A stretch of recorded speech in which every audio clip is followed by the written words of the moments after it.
Sorts of military-grade weapons that are deemed too unsafe to have here in America. Things like grenades and anti-tank rockets and landmines. Well, these kinds of weapons designed just to kill people should be outlawed as well. You know, it's not just assault weapons, but it's ammunition as well. You know, I was reading today, you can buy a 100-round drum magazine for that weapon, and the ammunition, .223 caliber. Military-style assault weapon. Authorities say he was armed with a semi-automatic assault rifle. Police say he had with him a Smith & Wesson assault rifle. Sources say with that assault rifle, which we believe to be an AR-15. Why any law-abiding citizen would want or need a powerful military-style gun like the AR-15. I also share your belief that weapons that were designed for soldiers in war theaters don't belong on our streets.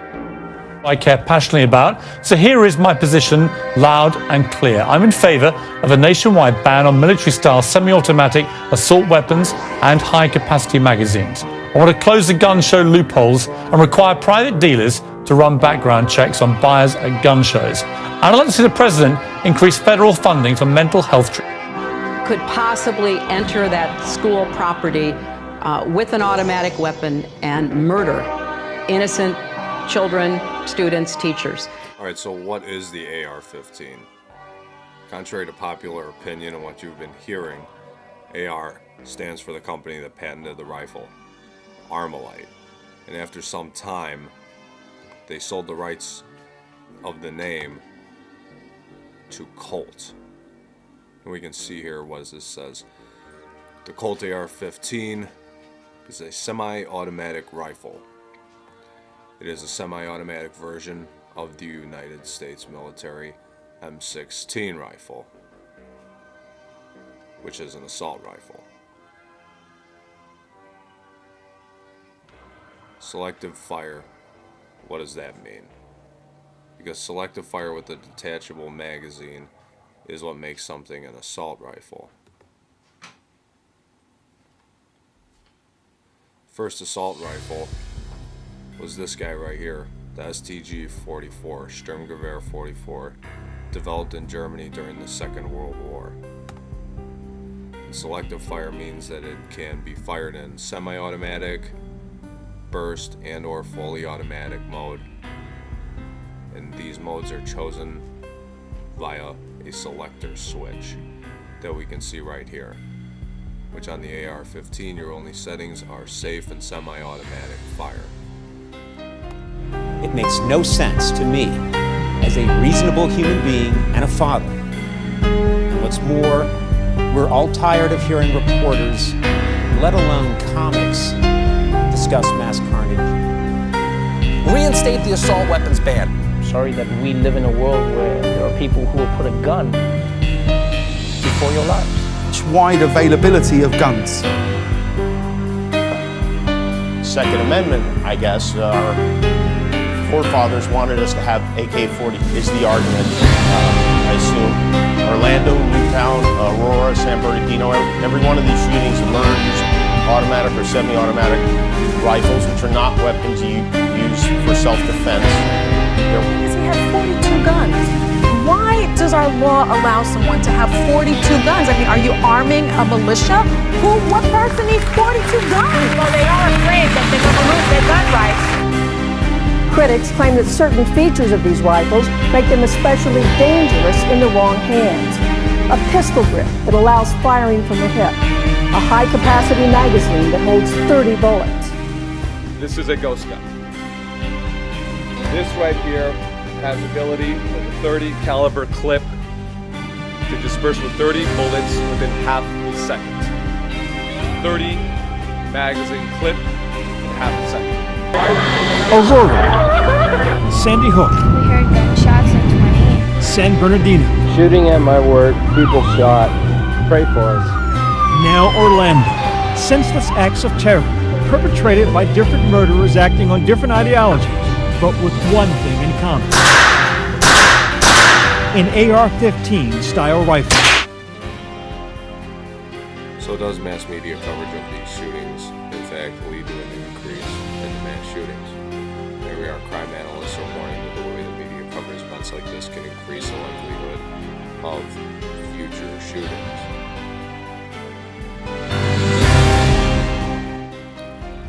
In this article here, talking about how the media is covering mass shootings could affect how many there will be, basically immortalizing the shooter, giving him the attention that he seeks if that's one of his motivations, one of his aims.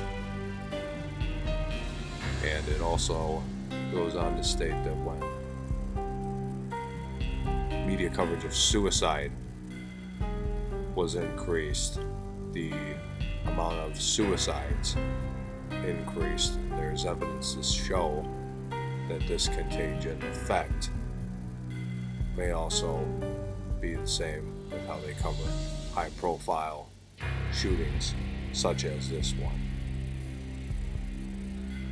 And this is another article about the same exact thing, media contagion being a factor in mass shootings. It's like anything else, advertising, any other big fad, any other big trend being covered around the clock through multiple media, newspaper, internet, TV, social media, any big fad.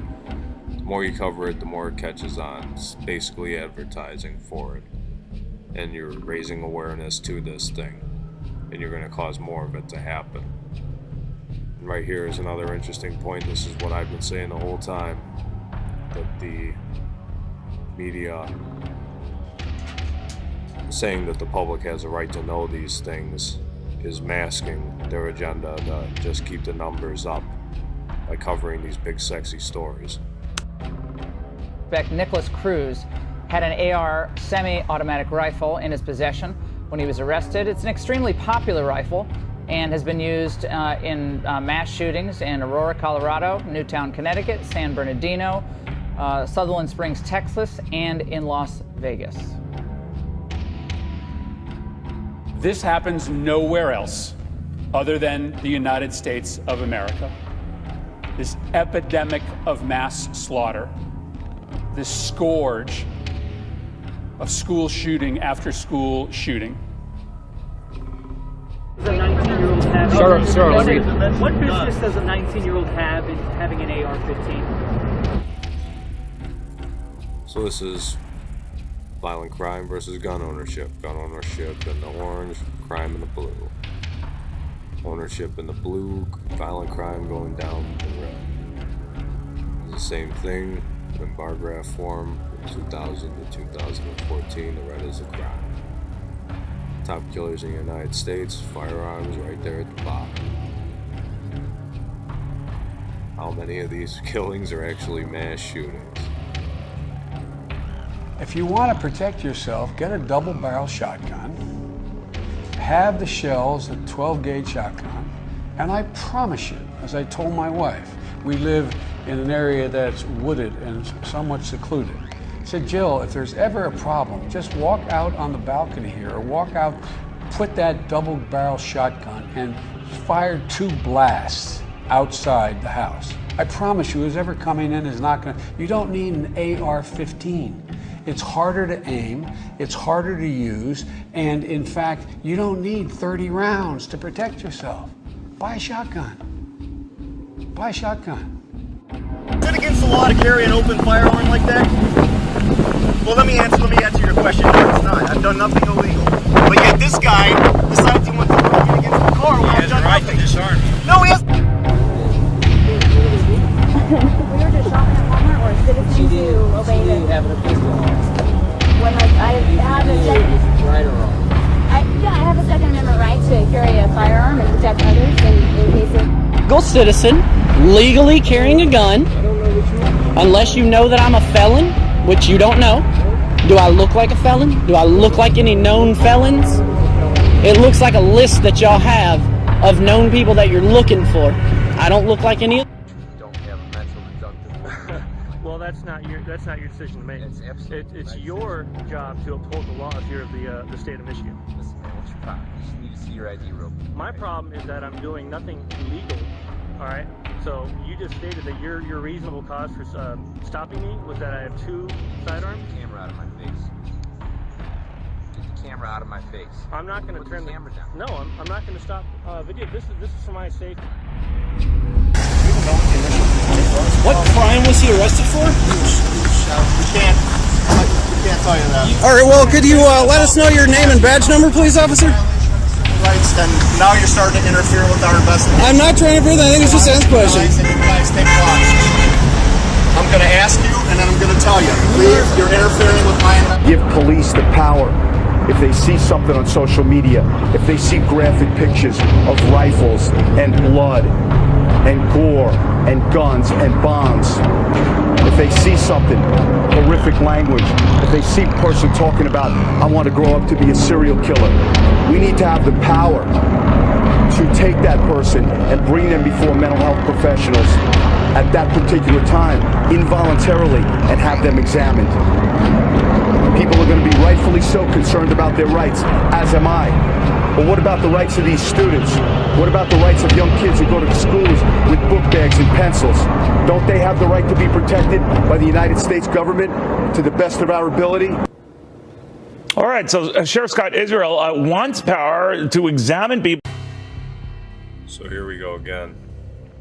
The media continues to tout the AR-15 as the mass shooting weapon by continuing to essentially endorse it whenever a mass shooting occurs by making statements regarding its power, range, ease of operation, ammunition capacity, effectiveness, ease to buy, and revisiting the other instances in which it had such great success in taking multiple lives. The media is causing more mass shooters to make the AR-15 the tool of the trade for this kind of work. For the news outlets, late night hosts, film stars, and politicians to then sit back and ask us why this continues to happen with this particular rifle is either an absolute lack of self-awareness or a tactic for disassociating themselves as part of the problem, despite pimping the AR-15 as the active shooter's best friend. They do this to appear as doing their duty in response to these incidents, only reacting to the incident, just delivering you the news or just keeping you safe, despite the fact that they are party to actively throwing more fuel on the fire to advance their agenda and make money doing it, because everyone knows that a good old-fashioned mass shooting always makes ratings and votes go up. They perpetuate and exacerbate the school shooting problem from a position of moral high ground, while standing on the graves of the dead to sway and polarize public opinion, advance their various agendas, make money, and get their numbers up. Our duly elected officials and reliable news outlets are fine and noble servants indeed, with our best interests at heart. They blatantly mislabel it as an assault rifle, assault weapon, automatic weapon, military weapon, and speak of high-capacity clips that hold an unnecessary amount of bullets, as well as outright lie about how easy it is to procure one on the internet or through the gun show loophole that they fabricated. Some are completely uneducated, as you've seen, while others are purely deceptive. Most are both uneducated and deceptive. As the primary outlets through which the on-the-go American public gets their information, ideas, and opinions, they capitalize upon this position of authority combined with the lack of time and attention span the public have or desire to truly inform themselves on the issues. They bombard us with the same lies until they become truth, the very same deceptive fear-mongering propaganda that has been used in all the great totalitarian regimes of yore. They will appeal to emotion and try to make it appear as if those that wish to own such things are being unreasonable. They will tell you what you do and do not need based on the majority public opinion. This very same opinion of the news anchors, talk show hosts, and politicians. You don't care about the children, buy a shotgun. You don't need that many bullets. Who needs an AR-15? The Second Amendment is for hunting, and you don't need one of those death machines to kill Bambi. The new term common sense gun law is a vernacular designed specifically to label those opposed to it as people without common sense. The fact remains that the Second Amendment, as well as all of the Bill of Rights, isn't about what one needs, but about what one has the freedom to do. I'm going to say this in plain English. Fuck your feelings, and your opinion doesn't dictate where one's rights begin and end.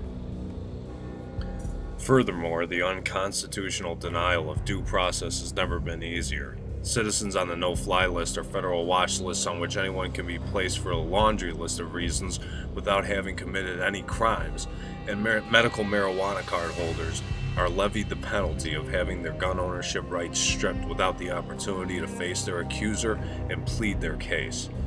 Someone on the no-fly list or a federal blacklist is a result of social media posts, a book they purchased, or internet history is being denied their Second Amendment as a consequence of using their First Amendment. The person taking medical marijuana is barred constitutional rights, while the majority of Americans with prescription amphetamines and opiates, true controlled substances coursing through their veins and minds, are A-OK because Big Pharma has politicians in its pockets. Legal penalties and sentences, I thought, are only imposed when an individual is found guilty of a crime in a court of law. This, of course, would mean that someone has been charged with or accused of a crime. Alas, we see neither of these pillars of due process being carried out before imposing the same penalty upon them as that of convicted felons. Mental health is a problem, but who gets to decide that someone has mental health issues? We are encouraged, as by the Florida sheriff in the news with the latest school shooting, to tattle to the Gestapo on our neighbors, and the police want more power to illegally arrest, search, and institutionalize people against their will without any evidence. He called for more government power in protecting us, words spoken in true nanny state fashion. This reminds me of what Benjamin Franklin said about security over freedom. We've seen this in the case of the old man whose neighbor called the police saying that the man had guns in his house. The state has laws on the books that firearms must be stored a certain way within a home. The police conducted a check on the old man's welfare, for which a warrant is not required, as an excuse to enter and search his home, find him in non-compliance with the law, and seize his firearms, all from a phone call, without a warrant or any evidence. Whether or not the man broke the law is not the issue. It is the loss of due process and the protection of his right to unlawful search and seizure. Numerous unlawful detainments, questionings, arrests, and seizures of firearms seen on internet videos have resulted from calls from concerned citizens that have bought into the terror peddled by these personalities, politicians, and news outlets. Complaining about others performing the lawful activity of going about armed in public, they are overcome by fear when they see a firearm carried legally by a stranger. The public and the police response to the law-abiding citizens discourages them from exercising their Second Amendment rights for fear of the hassle and possible outcome, despite being within the law and their rights. I thought the police took an oath to uphold and defend the constitutional rights of the citizens they allegedly serve. But here they are asking for more power to treat citizens like their own irresponsible children that need to be protected from themselves. Calls to the authorities as the ones previously described are almost always viewed as guilt by the responding law enforcement officers. They say that they're just doing their job and upholding the law, but somehow view these citizens as lawbreakers despite knowing the law and knowing the Constitution. Sadly enough, some do not know the law at all and are making a false arrest. Citizens that disobey unconstitutional laws are criminals to them, but the police that blindly enforce unconstitutional laws do not see themselves as committing a crime against the Constitution and the American people. Thomas Jefferson said, when a law is unjust, a man is not only right to disobey it, he is obligated to do so. This also applies to the police who are responsible for applying the law in light of objective judgment and reasoning. It is high time the police upheld their oath and enforced the supreme law of the land that they took an oath to uphold and defend over any arbitrary and unconstitutional local laws. Pro-gun conservatives can compromise on common sense bans all they want with the anti-gun lobby. They can continue to simply not push their luck by taking an all-or-nothing stance about what items are included in the Second Amendment, and then tell us to just be happy that at least the situation isn't as such that we can't own any firearms at all. We've seen the NRA fold on the issue of bumpfire stocks in an attempt to appear reasonable in the eyes of the public, influenced by so many people that demonize the item. The stocks were made so evil in the eyes of the public that the gun lobby didn't want to be seen defending them or anywhere near them for that matter. The tactic worked. to get the alleged defenders of the Constitution and the Second Amendment to bow down and sacrifice yet another little bit of our rights for the sake of appearing rational and agreeable when a common sense issue is on the table. An outright ban is not going to happen, and those with the agenda to strip us of our rights know that. The gradual erosion of our rights, bit by bit, making it normal for the next generation to grow up with less rights, is how these rights will continue to disappear. I've also asked the school board to make a part of every day some kind of anti-violence, anti-gun message. Every day, every school, at every level.